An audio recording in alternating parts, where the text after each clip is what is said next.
کہ جو صحابہ سے بغض رکھتا ہے, ان کو برا بھلا کہتا ہے, ہم اس سے نفرت کریں, اس کا ساتھ نہیں دے سکتے. اس کا ساتھ دے رہے ہیں تو اس کی تائید کر رہے ہیں. بدعت میں, غلط عقیدے میں ہم اس کے معاون و مددگار ہیں, ہم بھی گمراہ ہیں اگر ایسا کر رہے ہیں. اللہ ہمیں بچائے.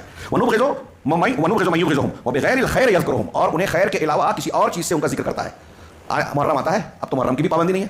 واقعہ کربلا میں یزید کے ساتھ پھر ان کے باپ معاویہ رضی اللہ تعالیٰ عنہ کو مقرر کیا تھا حضرت عمر نے. عمر بھی برے ہو گئے. حضرت عمر کے بعد حضرت عثمان نے باقی رکھا, وہ بھی برے ہو گئے. آپ دیکھیے مولوی صاحب کی کتاب خلافت و ملوکیت کی شرعی حیثیت, حضرت عثمان غنی کو پڑھنے کے بعد جو ہے آدمی کے دل میں ان کی عزت کم ہو جاتی ہے. اور آپ حدیثوں کو پڑھیے, سلف کی کتاب پڑھیے, تو ان کو پڑھنے کے بعد آپ کے دل میں ان کی عزت بڑھے گی, عقیدت و احترام بڑھے گا. یہ ایمان کا حصہ ہے. وہ شیعوں کو خوش کر رہے ہیں اور کہتے ہیں کہ ہم تاریخ بیان کر رہے ہیں, بکواس کر رہے ہیں, گمراہی ہے. اور پھر اس کو آگے بڑھاتے ہیں. ہمارے درمیان آج کل کے کچھ ایجنٹ جو یہودیوں اور رافضیوں کے ایجنٹ ہے, لکھ لیجیے, یہودیوں اور رافضیوں کے. روافظ یہود کے گدھے ہیں, ہمارے پرانے علماء نے لکھا, روافظ یہود کے گدھے ہیں. پوری تاریخ میں روافظ نے اہل سنت کو قتل کیا, آج بھی کر رہے ہیں. غزہ کے قتل عام میں وہ شریک ہیں, شام کے مسلمان سلفیوں اور سنیوں کو مارنے میں وہ شریک ہیں. ثبوت سامنے آ چکے ہیں. عراق میں قتل عام کر رہے ہیں سنیوں کا, یہود و نصارہ کے ساتھ مل کر روافظ قتل کرتے ہیں سنیوں کا, آج جاری ہے. ایران میں ہر روز کوئی نہ کوئی سنی قتل کیا جاتا ہے اور مارا جاتا ہے. مسجد بنانے کی اجازت نہیں ملتی.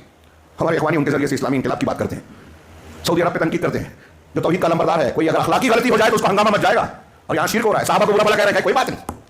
ہمیں مفاہمت اختیار ہے. روافظ سے اہل بدعت سے مفاہمت, اتحاد, اور اہل حق سے اہل الحدیث سے نفرت, یہ الٹا کام ہے. بدعت آدمی کو, بدعت اور شرک آدمی کی عقل کو پلٹ دیتی ہے, معروف کو منکر اور منکر کو معروف بنا دیتی ہے. اسی میں یہ پڑے ہوئے ہیں, یہ کوئی چھوٹی بات نہیں ہے. تو کہا کہ اگر کوئی صحابہ کے ساتھ بغض رکھے گا تو ہم بھی اس کو بغض رکھیں گے, نفرت کرتے ہیں. اور صحابہ کے کو خیر کے علاوہ کسی چیز سے ذکر کرے تو ہم کو اس سے نفرت کرنی چاہیے. ولا نذکرہم الا بخیر, اور ہم صحابہ کرام کا خیر کے علاوہ کسی اور چیز کے ساتھ ذکر نہیں کرتے, ان پہ تنقید نہیں کرتے. ہم تنقید سے بالاتر ہے. وہ کیوں ہے ابھی ہم جانیں گے. یہ ہماری بنیاد ہمارے اپنے دماغ کی وجہ سے نہیں ہے, قرآن حدیث اللہ اور رسول کے حکم کی وجہ سے. اللہ رب العالمین اللہ کے آگے کہتے ہیں شیخ امام طحاوی کہ وحبہم دین و ایمان و احسان, ان سے محبت کرنا صحابہ سے دین ہے, تاریخ نہیں ہے, دین ہے. اللہ اور رسول نے کہا, اللہ کے رسول نے کہا میرے صحابہ میں سے کسی کو گالی مت دو.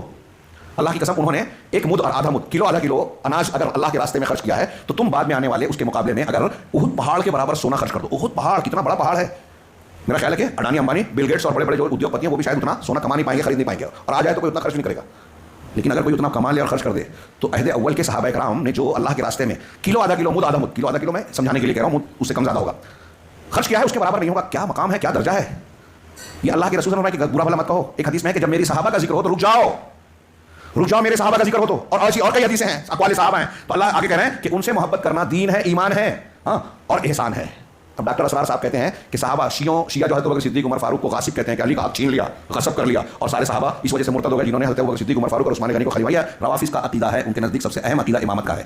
اور ابوبکر صدیق اور عمر فاروق اور عثمان غنی کو جو ہم خلیفہ مانتے ہیں, کہتے ہیں کہ یہ سب کے سب اہل بیت کے, حضرت علی کے حق کو چھیننے والے, غصب کرنے والے ہیں, اور اس وجہ سے مرتد ہو گئے, اسلام سے باہر ہوئے. سارے صحابہ 4-5 کے علاوہ, انگلیوں پر گننے والے چند صحابہ کے علاوہ, ان کا عقیدہ ہے سب کافر ہو گئے. اور ہمارے یہاں ڈاکٹر اسرار, جماعت اسلامی, اخوان المسلمین, مرزا علی انجینئر, یہ لوگ کہتے ہیں کہ روافظ سے پینگیں بڑھائی جائیں.